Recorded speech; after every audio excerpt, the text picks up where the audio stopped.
Hey everybody, it's Coach Tay, your friendly metabolic fat loss coach, here to help busy women and moms reverse insulin resistance, burn fat, and feel confident in their skin again without 2-hour-long workouts or crash dieting. If you feel like you're stuck with stubborn belly fat, you've tried every workout and every diet and nothing seems to be working, don't worry girl, I got you. Today I'm breaking down 5 metabolic hacks that are very simple and effective. I want it to be crystal clear that you don't need more willpower, mama.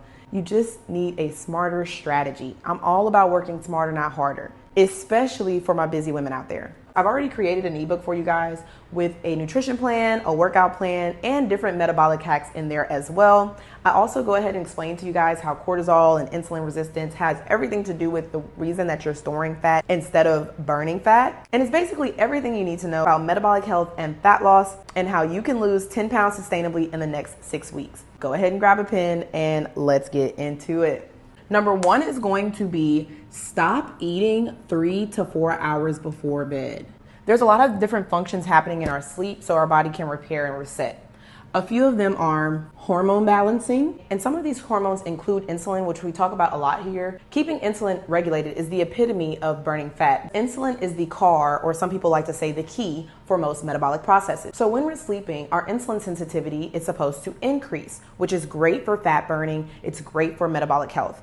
Also, cortisol is supposed to significantly decrease during our sleep. And as we've talked about before, cortisol is the stress hormone. Makes sense, as you're sleeping, your stress should be low, right? 2 other hormones to take in consideration that are balanced by sleep is leptin and ghrelin. Leptin is your hunger hormone that makes you feel hungry, and ghrelin is your fullness hormone. So normally your hunger hormone leptin decreases in your sleep and your ghrelin hormone increases. Also during repair and reset, our fat burning increases, especially visceral fat that is around our organs that are normally associated with chronic illness. There's also a mitochondria cleanup and energy reset in our sleep that is extremely important for recovery.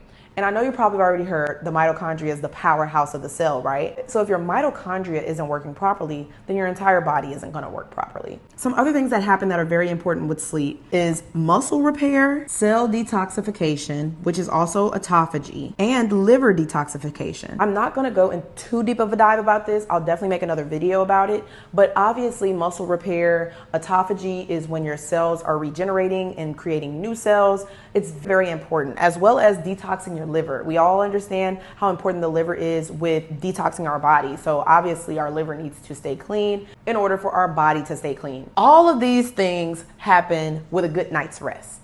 A good night's rest cannot happen if we do not stop eating. If we're eating closer to bed, that is going to mean that our body is not able to prioritize these processes because it's prioritizing digestion over these processes.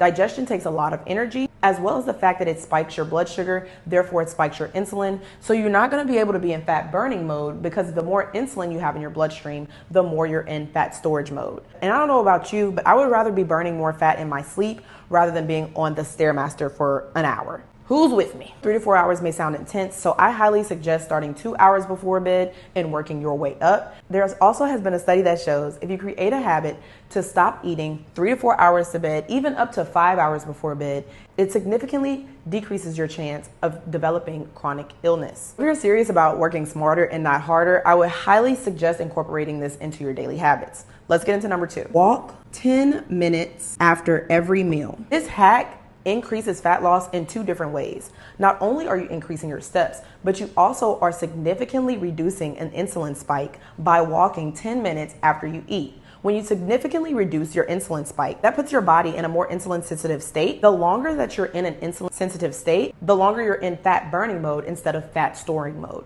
Not only are you burning more calories by increasing your steady state steps, you're making sure that those calories are coming from the stored fat within your body by decreasing your insulin levels as well. This is a highly underrated hack, and it may seem overwhelming at first, but honestly, I know you're probably scrolling.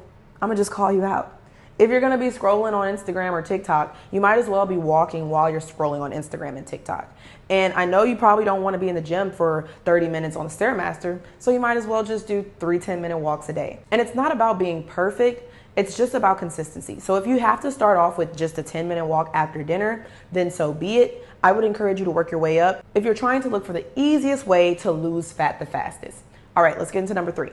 adding 1 to 2 tablespoons of apple cider vinegar to 1 cup of water before or after every meal. I absolutely ride or die for this hack because I would not have been able to start my fat loss journey without apple cider vinegar. It was a huge game changer for me, especially when I was struggling with binge eating, especially when I was struggling with late night snacking. I'll even add a tablespoon to my morning tea or my evening tea if I feel like I'm falling off a little bit or I feel like I'm not in control of my cravings or my hunger. What apple cider vinegar does is it significantly decreases your insulin spike and it increases your digestion. So if you're really struggling with making healthier eating choices, I would highly suggest 1 to 2 tablespoons of apple cider vinegar before or after your meal until you can work your way into a healthier lifestyle. It completely saved me on my fat loss journey and I know it'll work wonders for you. I feel like I deserve like a song or dance. So if you're loving the hacks, say this is where it's at. Ready to hear some more?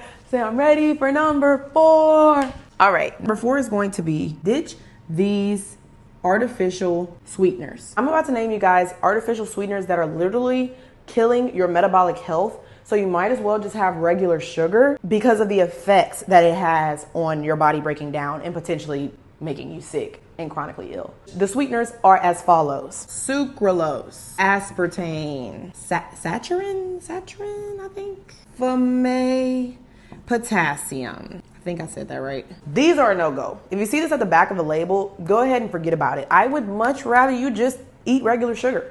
But if you don't want to eat regular sugar and you don't want to spike your blood sugar at all and you still want sweetness, I got you, girl. Let me get into the yeses. Say yes, girl, to monk fruit, good old allulose, erythritol, stevia, Truvia, and Swerve. May not have heard of Swerve, but my mentor is actually Dr. Ben. Love him. Go check out his content. And he has a specific blend of sweetener that is made for metabolic health. You really don't need the sugar that's gonna spike your blood sugar. You can choose any of these lovely ladies as a go-to option for your sweet tooth. But if not, I would highly suggest just eat the dang regular sugar than these other no-nos that are gonna make you go to the doctor. Let's get into number 5, which is last but certainly not least. Eat a savory breakfast. Now, you may not have even thought of this, but most of our breakfast items, especially in America, is very high carb, very high sugar, very low protein, fiber, fat. And the way we start our day really dictates how the entire day is gonna go, not only for our mental and emotional, but also our physical metabolic health. It's important to note that the way that you break your fast, is extremely important, if not the most important. Like they say, break fast, is the most important meal of the day. And yes, we all fast because we all don't sleep. I mean, no, I hope you sleep. Sometimes we all don't sleep. But anyway, we all fast in our sleep because most of us aren't sleep eating. So you're fasting in your sleep. It's a little hack. It's a little fast hack if you think about it.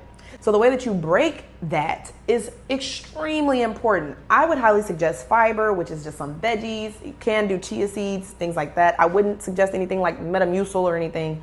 Some real whole food fiber, and then your protein. But even if you don't do fiber, some good bacon and eggs. Who doesn't like bacon and eggs? I love bacon and eggs. And if you don't want to eat pork, there's turkey bacon. I think there's chicken bacon now. Like, there's a lot of different options for bacon and eggs. It would have a significant change on your health and your cravings just by having a savory breakfast instead of a super sweet breakfast like cinnamon rolls or pancakes, waffles, even croissants, bagels. I would try to steer clear from carbs in the morning. Now, it's one thing to have a good girls brunch. It's one thing to, cook for the family and you have all these great carbs in the mix. That's fine. But if we can make 4 to 5 days a week a savory breakfast, you're going to see some crazy great results when it comes to fat loss. And adding more fiber makes it even more better. So that protein, fat, and fiber, that PFF that I always talk to you guys about, is extremely important at the beginning of the day as a hack to increase your fat loss without having to be super restrictive or not be able to enjoy the food you love. Heck, you also can still have the carbs. I would just highly suggest having them after you have that good fiber, proteins, and fats. And you get a bonus for adding spinach to your eggs and your bacon. And then you can reward yourself right after with your sweet pancakes or waffles. if you need it. Now, if you want more breakfast ideas, I've already created an ebook for you guys with a nutrition plan, a workout plan, and different metabolic hacks in there as well. I also go ahead and explain to you guys how cortisol and insulin resistance has everything to do with the reason that you're storing fat instead of burning fat. And it's basically everything you need to know about metabolic health and fat loss and how you can lose 10 pounds sustainably in the next 6 weeks. If you guys love these hacks, then I know you're going to love this video right here, where I talk more about how the hormone cortisol is causing you to hold on to more belly fat. I love you guys so much. I'm so grateful for another 1,000 subscribers. We are at 5K now, and we're going to keep going every week. Go ahead and drop in the comments which one of these hacks you'll be using, as well as anything else you'd like me to further explain for you. I want you guys to go ahead and crush those fat loss goals, and don't forget, I believe in you. Do you?